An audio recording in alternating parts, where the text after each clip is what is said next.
Townway. Gather up, scoot on all close, listen up, because it's gentleman's story time. 15 first seed, 2920, Cair Suvio Cyrodiil. From their vantage point high in the hills, the Emperor Riemann III could still see the spires of the imperial city, but he knew he was far away from hearth and home. Lord Glavius had a luxurious villa, but it was not close to being large enough to house the entire army within its walls. Tents lined the hillsides, and the soldiers were flocking to enjoy his lordship's famous hot springs. Little wonder, winter chill still hung in the air. Prince Juliac, your son is not feeling well. When potentate Versidu Shay spoke, the emperor jumped. How that Akaviri could slither across the grass without making a sound was a mystery to him. Poisoned, I'd wager, grumbled Ramon. See to it he gets a healer. I told him to hire a tester like I have, but the boy's headstrong. There are spies all around us, I know it. I believe you're right, Your Imperial Majesty, said Versidu Shay. These are treacherous times, and we must take precautions to see the Morrowind does not win this war, either on the field or by more insidious means. That is why I would suggest that you not lead the vanguard into battle. I know you would want to, as your illustrious ancestors Ramon I, Brazolus Dor, and Ramon II did, but I fear it would be foolhardy. I hope you do not mind me speaking frankly like this. No, nodded Ramon. I think you're right. Who would lead the vanguard then? I would, say Prince Juliac. If he were feeling better, replied Akaviri. Failing that Storig of Faerun, with Queen Naghia of Riverhold at left flank, and War Chief Ulagath of Livmoth at right flank. A Gajit at left flank and an Argonian at right, frowned the Emperor. I never do trust beast folk. The potentate took no offense. He knew that beast folk referred to the natives of Tamriel, not to the Taseski of Akavari like himself. I quite agree, Your Imperial Majesty, but you must agree that they hate the Dunmer. Ulagath has a particular grudge after all the slave raids on his lands by the Duke of Mournhold. The Emperor proceeded it was so, and the potentate retired. It was surprising, though, or thought Ramon, but for the first time the potentate seemed trustworthy. He was a good man to have at one's side. 18th of First Seed, 2920, Ald Erfold Mornwind. How far is the Imperial Army? Asked Vivek. 2 days' march, replied his lieutenant. If we march all night tonight, we can get higher ground at the Puree tomorrow morning. Our intelligence tells us the Emperor will be commanding the rear. Storig of Faerun has the vanguard, Naghia of Riverhold at left flank, and Ulagath of Livmoth at the right flank. Ulagath, whispered Vivek, an idea forming. Is this intelligence reliable? Who brought it to us? A Breton spy in the Imperial Army, said the lieutenant, and gestured towards a young, sandy-haired man who stepped forward and bowed to Vivek.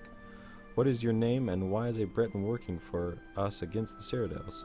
Asked Vivek, smiling. My name is Cassir Whiteley of Dwinman, said the man, and I am working for you because not everyone can say he's spied for a god, and I understand it would be, well, profitable. Vivek laughed. It will be if your information is accurate. 19th of First Seed, 2920, Bodrum Morrowind. The quiet hamlet of Bodrum looked down on the meandering river, the Prairie. It was an idyllic sight, lightly wooded where the water took the bend around a steep bluff to the east, with a gorgeous wildflower meadow to the west. The strange flora of Morrowind met the strange flora of Cyrodiil on the border, and commingled gloriously. There will be time to sleep when you're finished. The soldiers had been hearing that all morning. It was not enough that they had been marching all night. Now they were chopping down trees and on the bluff and damming the river so its water spilled over. Most of them had reached the point where they were too tired to complain about being tired. Let me be certain I understand, my lord, said Vivek's lieutenant. We take the bluff so we can fire arrows and spells down on them from above. That's why we need all the trees cleared out. Damming the river floods the plain below so they'll be trudging through mud, which should hamper their movement. That's exactly half of it, said Vivek approvingly. He grabbed a nearby soldier who was hauling off the trees. Wait, I need you to break off the straightest, strongest branches of the trees and whittle them into spears. If you recruit 100 or so others, it won't take you more than a few hours to make all we need. The soldier wearily did as he was bade. The men and women got to work fashioning spears from the trees. If you don't mind me asking, said the lieutenant, the soldiers don't need any more weapons. They're too tired to hold the ones they've got. These spears aren't for holding, said Vivek, and whispered. If we tired them out today, they'll get a good night's sleep tonight. Before he got to work supervising their work, it was essential that they've been sharp, of course, but equally important that they would be well balanced and tapered proportionally. The perfect point for stability was a pyramid, not the conical point of some lances and spears. He had the men hurl the spears they had completed to test their strength, sharpness, and balance, forcing them to begin on a new one if they broke.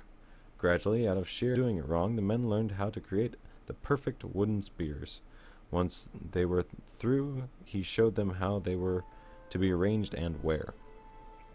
That night, there was no drunken pre-battle carousing and no nervous neophytes stayed up worrying about the battle to come. As soon as the sun was beneath the woodland hills, the camp was at rest, but for the centuries. 21st Seed 2920 Bodrum Morrowind. Miramor was exhausted. For the last 6 days he had gambled and whored all night and then marched all day.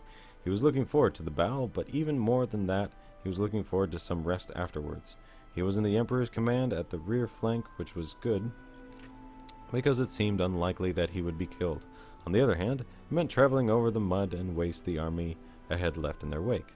As they began the trek through the wildflower field, Miramor and the other soldiers around him sank ankle-deep in the cold mud. It was an effort to even keep moving. Far, far up ahead, he could see the vanguard of the army led by Lord Storig emerging from the meadow at the base of a bluff. That was when it all happened. The army of Dunmer appeared above the bluff like rising Daedra, pouring fire and floods of arrows down on the vanguard. Simultaneously, a company of men bearing the flag of the Duke of Mournhold galloped around the shore, disappearing along the shallow river's edge, where it dipped to a timbered glen to the east. War Chief Ulagoth, nearby on the right flank, let out a bellow of revenge at the sight and gave chase. Queen Naghia sent her flank towards the embankment to the west to intercept the army on the bluff. The Emperor could think of nothing to do. His troops were too bogged down to move forward quickly and join the battle. He ordered them to face east towards the timber in case Mournhold's company was trying to circle around the woods. They never came out, but many men facing west missed the battle entirely. Miramor kept his eyes on the bluff. Tal Dunmer, he supposed, must have been Vivek, gave a signal, and the battle mages cast their spells at something to the west. From what transpired, Miramor reduced it was a dam. A great torrent of water spilled out, washing Naghia's left flank into the remains of the vanguard, and the two together downriver to the east.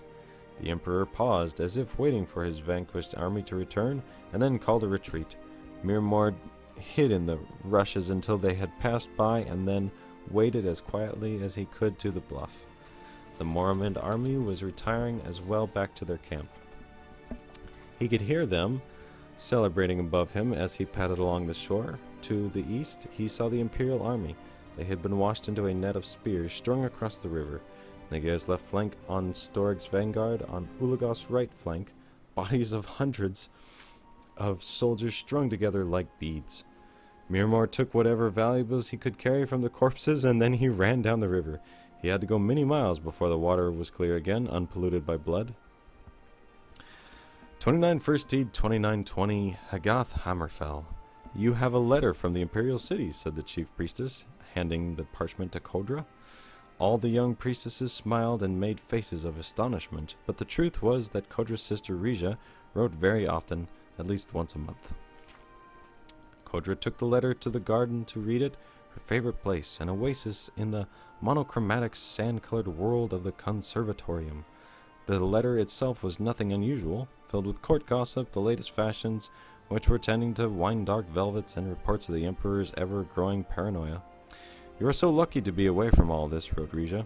The Emperor is convinced that his latest battlefield fiasco is all a result of spies in the palace. He has even taken to questioning me.